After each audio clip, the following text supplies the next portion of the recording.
But Jesus turned to Peter and said, "Get behind me, Satan. You are a hindrance to me, for you are not setting your mind on the things of God, but on the things of man."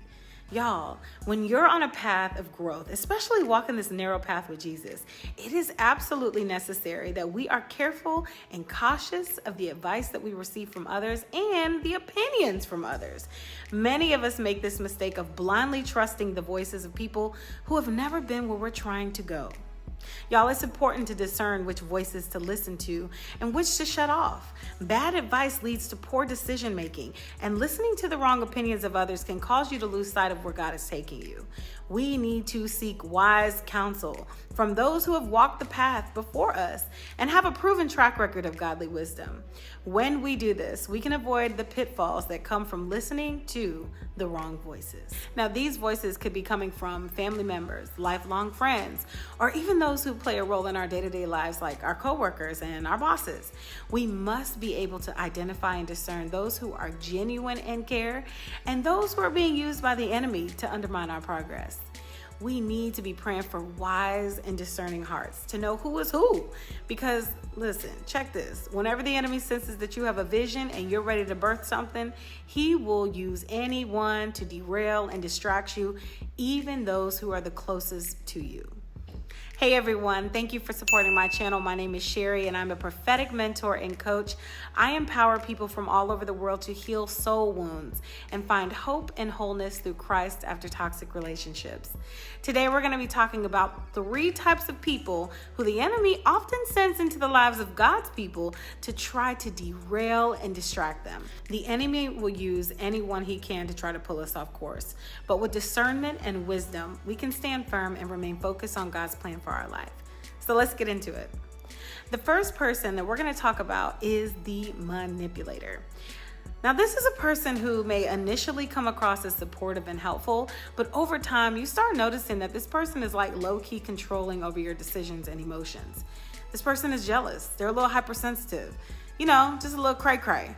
The manipulator's end goal is to lead you away from your true purpose and your divine assignment. They are trying to steer you away so that you can serve their agenda.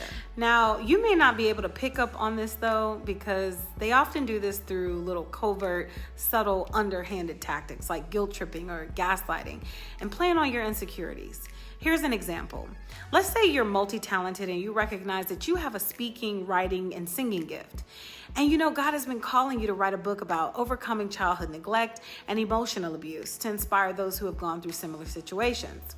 Now, you shared this with your pastor in confidence, who initially seemed supportive of the vision, but over time, he's got this little attitude. His attitude changed about this. Instead of highlighting your strengths and encouraging your growth, he's starting to focus on your weaknesses and criticizing your gifts. He's intentionally blocking you from speaking engagements and pressuring you to stay humble, reminding you not to seek recognition. You're burdened with all of this additional leadership responsibility that he puts on you at the church, and this leads to burnout and it wears you down. Over time, your confidence is low and you begin to slowly slip away, right? And to the point where you stop writing that book altogether. Because he's in a position of authority, you've been loyal to this pastor and you've endured this abuse for so many years, not knowing that the pastor was jealous and threatened by your gifts. He's been using all these little tactics to suppress your gifts and wear you down. His goal was to keep you off balance, discouraged, and focused solely on meeting his needs rather than pursuing your own purpose and calling. See, the enemy will use anyone, even the pastor, to undermine our confidence and steer us away from what we know God is calling us to do. Now, I know you're saying, what? The pastor? Yes, the pastor. Let's not act like Jesus didn't warn us about wolves in sheep's clothing. In Matthew 7:15, he says to beware of the false prophets who come dressed as sheep, but inwardly are ravenous wolves. The warning about the wolves in sheep's clothing is an important reminder for God's people to approach any teaching that you hear or any person in leadership with discernment. Not in a non-trusting way, but more in a cautious way, especially in the times that we're living in, The next person that the enemy will often send in our lives to derail us is the doubter. The doubter plants seeds of doubt that can cause us to second guess ourselves and lose confidence in the path that we've chosen. It's the, are you sure about this? Or, ooh, that's risky, don't you think? Do you have a backup plan, or that seems really hard? Wouldn't it be easy to just stick with what you know? And it can be hard when the doubter is your spouse or your parents or even your friends. Having a doubter in your corner can make it tough to stay motivated and confident. Sometimes when those that we love express doubt about our decisions and goals, it actually does come from a place of care and concern.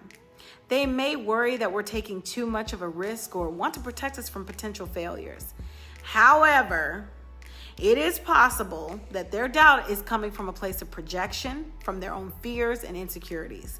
We shouldn't automatically assume that their doubts are rooted in looking out for our best interests.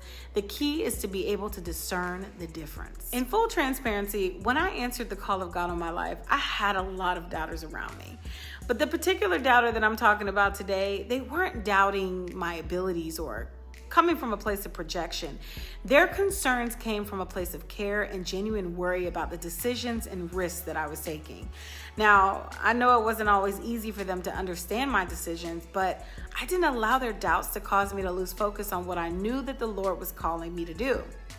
Remember in Matthew 16, when Peter tried to stop Jesus from going to the cross, Jesus told Peter to get behind me, Satan. He discerned that the spirit that was influencing Peter was not the Spirit of God. And that spirit was trying to hinder him from fulfilling his mission. He confronted it by setting a boundary. Just as Jesus set that boundary, we should be setting boundaries in order to carry out God's will in peace. This doesn't mean cutting people off for a lifetime, but possibly a season or two. And we all know that Jesus eventually came back for Peter, who later became the foundation that he built his church on. So here's some things that I've learned about doubters along the way on my journey. I've learned that doubters usually doubt themselves and their own abilities. They struggle with this internal struggle that leads them to doubt other people as well. I've learned that they project their own insecurities onto other people, questioning their competence or ideas just to make themselves feel more secure. The best way to respond to a doubter is to stay focused on the vision, remain confident by doing the work of God, and to trust that God will bring the vision to pass in His time. Here's what the Bible says about doubters. In James 1:6-8, it reads, "The one who doubts is like a wave of the sea, blown and tossed by the wind. That person shouldn't expect to receive anything from the Lord. Such a person is double-minded and unstable in all their ways." Now, it's important that we don't allow the doubts of others to cause us to waver in our own faith, right? Even Jesus showed patience with Thomas when he returned to him, showing him his wounds. This led Thomas to a deeper and more personal conviction of faith. In times of uncertainty, it's important that we guard our hearts and minds and stand firm in what we know to be true. Just as Jesus met Thomas where he was, we have to extend the same grace to those who are also struggling to believe. And in due season, the truth will become clear to them doubters. Trust and believe. The third person that the enemy often sends in our lives to derail us is the enabler. The enabler often presents themselves as a supportive friend, but in reality, they enable unhealthy behaviors or mindsets that prevent us from growing and moving forward. They may validate our complaints, encourage our avoidance of responsibility, or provide a crutch that keeps us from developing the self-reliance that we need to succeed. While enablers' actions may feel comforting in the moment, in the long run, they can stunt our personal development and hold us back from achieving our full potential. Here are two examples of enablers. The first is the overprotective family member. Now, one of the greatest gifts that we can give our loved ones is the opportunity to learn from their mistakes and develop resilience. But unfortunately, sometimes we have some family members that make excuses or shield us from the natural consequences of our actions, which usually hinders our growth and independence. When we intervene to protect someone from the results of their choices, we rob them of the chance to develop responsibility and the inner strength to overcome challenges. This enabling behavior, while often well-intentioned, can prevent us from maturing and achieving our full potential. Now, the second type of enabler is the friend who always agrees. This is a friend who never pushes back, even when we're making poor decisions. They may be afraid to lose the friendship, so they just simply kind of go along with whatever we say or do. But this type of friendship doesn't serve us at all. What we really need are friends who care enough about us to hold us accountable and encourage us to become our best selves, right? The best versions of ourselves. It may not always be comfortable to hear honest feedback, but a supportive friendship is exactly what we need. A friend who loves you will not let you stay stagnant. They will inspire you to reach higher and confront your shortcomings. They're going to continuously push you to evolve. While it may be tempting to surround ourselves around people who just simply affirm our every move, a friend who challenges us are ones who truly have our best interests at heart. The journey of fulfilling our God-given purpose is not an easy one. The enemy is cunning, and he'll use anyone that he can to pull us off of our path. But remember, you have been called for such a time as this, and there is nothing that can stand in the way of your destiny. The types of people that the enemy sends into our lives to derail and distract us are often the closest to us. We just got to embrace that. But it is our responsibility to recognize their influences, right? And to set those necessary boundaries to protect the vision and the destiny. They may be innocent and unaware, so we got to give them grace, right? Use wisdom. But this is not the end of the battle. The enemy has more tricks up his sleeve. In the next video, we will learn 3 more types of people that the enemy sends to try to kill, steal, and destroy our destiny. Your destiny is too important to be sidetracked. Trust in God's guidance and protection because he has called you for a purpose, and there's nothing that can stand in the way of his plan for your life. I'll see you in the next video. I love you. Bye.